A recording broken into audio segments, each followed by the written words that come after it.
What is this? What is this? Oh my God. What is this?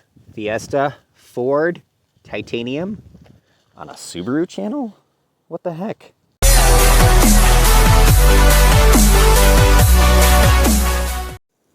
All right, well, you caught me. I bought another Ford. Yeah.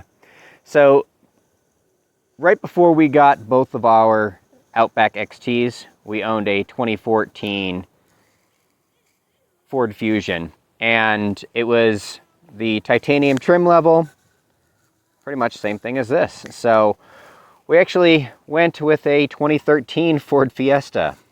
And it's got a little bit of an issue. At least this one has an engine. I mean, I keep picking up vehicles without engines, and at least this one has an engine in it, and presumably it runs.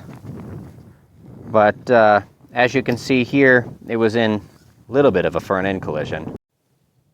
So yeah, there it is, 2013 Ford Fiesta. And look at the date of loss, 11/27/2019.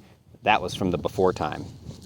And it arrived at their yard at 3:31 in Phoenix. So as you can see, it actually says it has keys and it starts, but it doesn't. There's no key. I can't get anything to start because there's no key. So I talked with them. They're going to reimburse me for a new key to be made for it, and everything should be good to go. But funny story about that, it's a start and not a run and drive. So when this came to me off the tow truck, it rolled right off the back of the tow truck with no problem. Like it was in neutral. Didn't think anything of it. Got inside of it and was like, hey, let's check it out. Nope. Car was in park. What happened was this.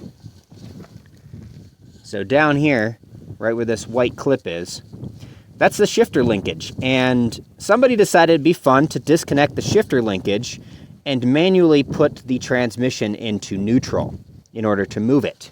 Why? Because they couldn't get the shifter inside to bypass. So they just bypassed it right here on the transmission, which was really fun yesterday when I was still filming some of this video, and the car randomly just started rolling. Videos on my Instagram if you want to see it, Box Tech Garage. So, as you can see here, I've already gotten the new stuff starting to go on it. This is a brand new bumper reinforcement here, and the old one was actually crumpled, probably up to here.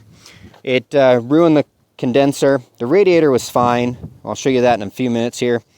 And then also the air box was cracked. And then there's this guy right here. This is a coolant line that was severed that goes up towards here to the box here. So I have this one on order too. New condenser on order. Everything else to finish putting the front end of this car back together.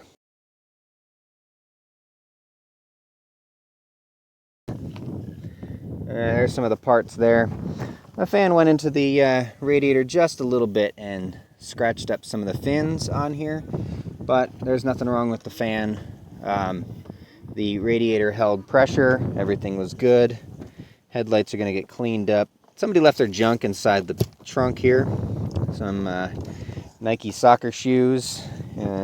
Got a whole thing of records inside here of the maintenance history. It was a fleet vehicle. So the reason, and it was a fleet vehicle, so it actually has, well, can't see it now, but it's got 140,000 miles on it, but it's been maintained according to the Carfax every 5,000 miles with oil changes, tune-ups, the whole 9 yards. So waiting to get this thing back together. I already have the new core support in place. Radiator support should be here today. Condenser will be here tomorrow. And I have the front bumper here. And surprisingly, the only damage to the front bumper was right here. So a little crack in the front bumper, I don't care. This is a salvage vehicle. The car goes for probably $4,000 or $5,000 on the private party sale market. So I don't care too much to do that. A little bit of a dent here on the bumper that I'm going to heat up, and then I'm going to pop that out. And then the hood had a little bit of damage here that I'm going to easily straighten out with some fender hammers to get that back straight again, and then it goes back on the car. So let's take a look at the old parts.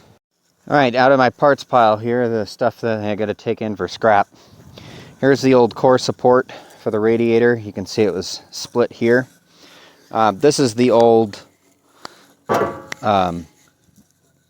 bumper reinforcement that I took off of it. You can see here, I mean, it completely broke the welds off of this side, smushed it in here, and this part, you know, is about as long as my hand, and it smushed it pretty much almost to the frame rail there.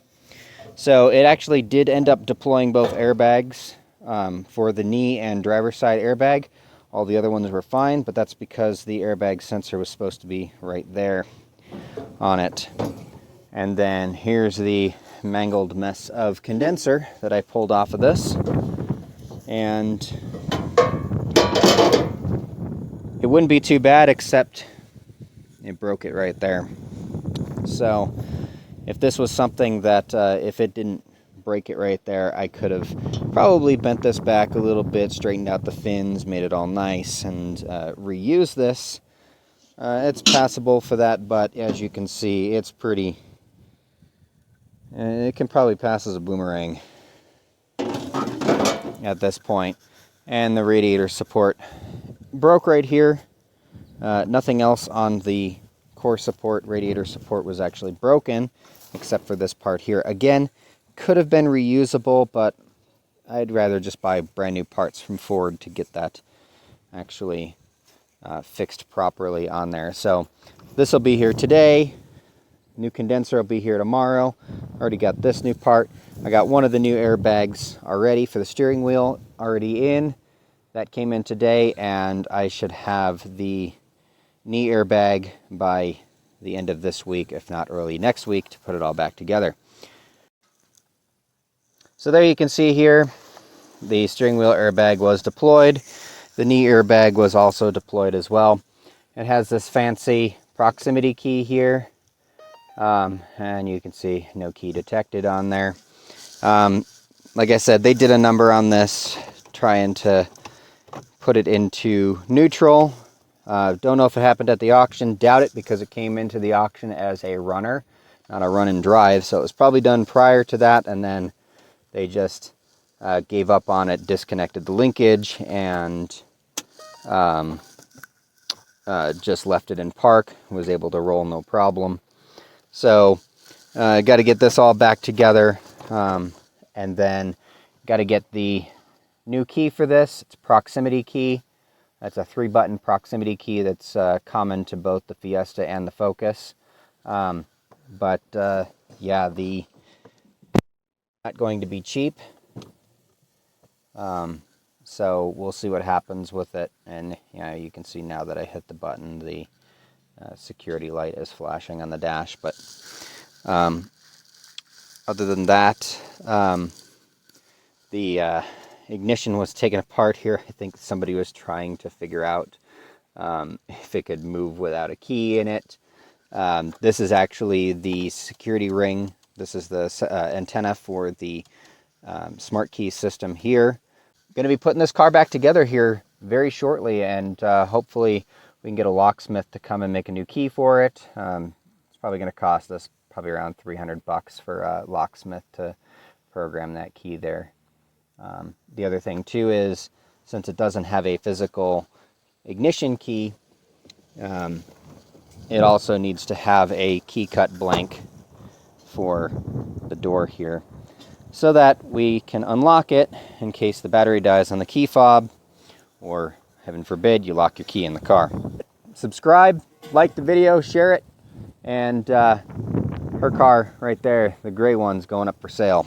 So this is going to be a future vehicle for us for her to drive to work, and then once we purchase our RV, it'll go on the back of an RV, because you can flat tow these. They're able to be flat towed with the 6-speed automatic, because it's basically a manual transmission with a bunch of fancy gadgetry that makes it turn into an automatic. So like, subscribe, and we'll see you next time.